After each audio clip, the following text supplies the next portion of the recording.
एक बड़ा गंभीर प्रश्न आ गया, गया श्राद्ध के उपरांत श्राद्ध तर्पण पिंड करें कि न करें। पहले हाँ ये पहले द्रविड़ स्थिति पूछी, फिर मैं जी पहले श्रद्धेय द्रविड़ शास्त्री से अनुरोध है कि वो बताएं। योगिनी हृदय ग्रंथ में आसाम के पास जो शक्तिपीठ है कामाख्या, वहाँ के कुछ तीर्थों का वर्णन है। उन तीर्थों में गय तीर्थ, शुक्ल तीर्थ, वामक तीर्थ इत्यादि, लोमक तीर्थ वगैरह हैं। तो जीवित व्यक्ति अपने उद्धार के लिए जो आत्मपिंड प्रदान करे वो वहाँ पर योगिनी तीर्थों में योगिनी हृदय के योगिनी शैल के पास देते हुए गय तीर्थ तक ही दे, आगे के अश्वक तीर्थ आदि में न दे। यदि देगा तो प्रतिवर्ष 1 मास या 2 मास उसकी आयु कम होगी। इसके लिए वहां कहा गयान्तम पिंडदानम, यानी गय तीर्थ तक ही पिंडदान करना। ये आत्म पिंडदान है, मृत लोगों के लिए पिंडदान नहीं है। ये जीवित व्यक्ति स्वयं के उद्धार के लिए वहां पिंड दे सकता है, वो गय तीर्थ तक ही दे, आगे न दे। वहां का वाक्य है गयान्तम पिंडदानम, गय अंतम, ऐसा।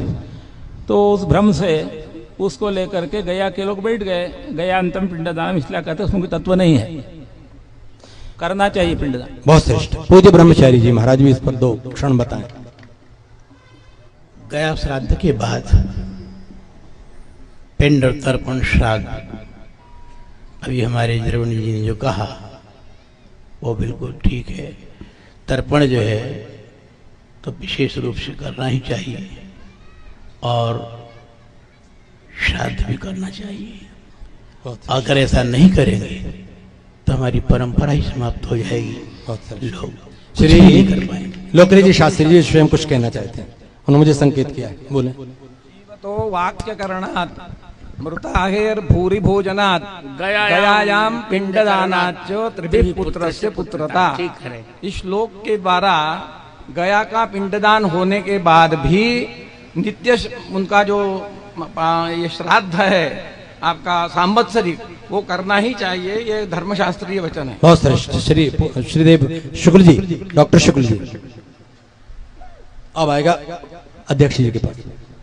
ये विषय कि गया श्राद्ध के बाद श्राद्ध नहीं करना चाहिए, ये प्रायः बहुत जगह फैला हुआ है और इसी लोग गया में श्राद्ध कर देते हैं कि अब श्राद्ध करने से छुट्टी मिल जाए।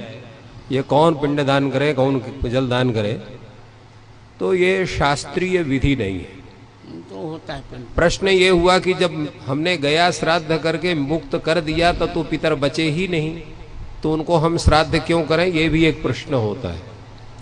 इन दोनों प्रश्नों का समाधान ये है कि आप देखिए, श्राद्ध किए होंगे जो वो सब जानते हैं, अंत में क्या कहा जाता है, पितृ स्वरूपी जनार्दन प्रियता नमम। वो पिंडदान पितरों के माध्यम से भगवान जनार्दन को आप पिंडदान करते हैं। आपको ध्यान होना चाहिए, प्रायः कहते हैं कि भाई पिंडदान जा रहा हूं, तुलसी को मत आने दो। तुलसी दल से युक्त अगर पिंडदान हो गया तो वो अत्यंत प्रसन्न हो जाते हैं पितृगण। तो इसलिए उस पितृ रूप में साक्षात जनार्दन को पिंडदान होता है। पिंडदान अवश्य करना चाहिए। अगर किसी का सामर्थ्य या व्यवस्था नहीं है तो भोजन, ब्राह्मण भोजन के रूप में पिंडदान करना चाहिए, वो भी पिंड ही माना जाता है। तो ब्राह्मण भोजन करके आप श्राद्ध कर सकते हैं। मान लीजिए अन्य व्यवस्था किसी कारणवश नहीं हो पाती है, तो ये शास्त्र का पूरा नियम है, इसका कहीं उल्लंघन नहीं है, कहीं इसका निषेध नहीं है। अब तो आपको समझ में आ गया कि महालय में पितृपक्ष में आपको अपने माता पिता की तिथि में श्राद्ध करना है। लोग गया जी पिंडदान करने नहीं जाते, पिंड छुड़ाने जाते हैं। एक बार पिंड डाले आवे न तर्पण करना न श्राद्ध करना। अरे नित्य श्राद्ध है, नित्य तर्पण है। बलवेश देव कर्म करते, उसमें नहीं क्या है, उसमें भी तो है। पितृव्यास सुधार बता दिया। और यहाँ तर्पण तो नित्य है, वो तो 9 कृष्णानम संध्या जपो होमा स्वाध्याय देवतार्चनम वैश्य देवम तथा तिथ्यम नवम पितृतर्पणम। ये 9 कार्यों में नित्य अनेक कार्यों में पितृतर्पण को तो अनिवार्य माना गया है। और श्राद्ध का विषय भी सभी विद्वान स्पष्ट कर दिया। एक बार 1974 में मुझे स्मरण है, सांगवेद विद्यालय में वाराणसी में एक धर्म सभा हुई थी।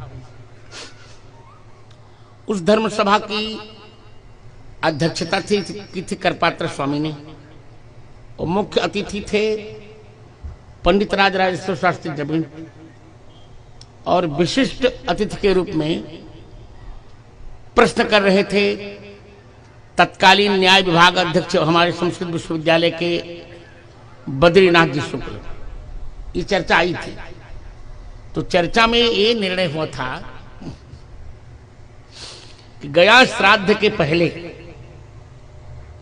यदि पिंडदान नहीं होगा तो दंड मिलेगा। उन्होंने कहा कि गया श्राद्ध के बाद पिंडदान करना चाहिए। मान लीजिए किसी के पास धन नहीं है तब वो प्रत्यवाय नहीं लगेगा, यही केवल गया श्राद्ध का महात्मा होगा। बहुत श्रेष्ठ। माने अन्यत्र तो गया श्राद्ध के पहले तो प्रत्यवाय भी लगेगा। आपके पास पैसा नहीं है तो कर्ज निकाल के पिंडदान करो, परंतु गया श्राद्ध करने के पश्चात यदि अभाव है आपके पास तो चल जाएगा, प्रत्यवाय नहीं लगेगा क्यों गया श्राद्ध में आपने पिंड कर लिया है। वैसे निरंतर पिंडदान यथासंभव, यथाशक्ति, यथा द्रव्य पिंडदान करना चाहिए। ऐसी व्यवस्था वहां उस समय की गई।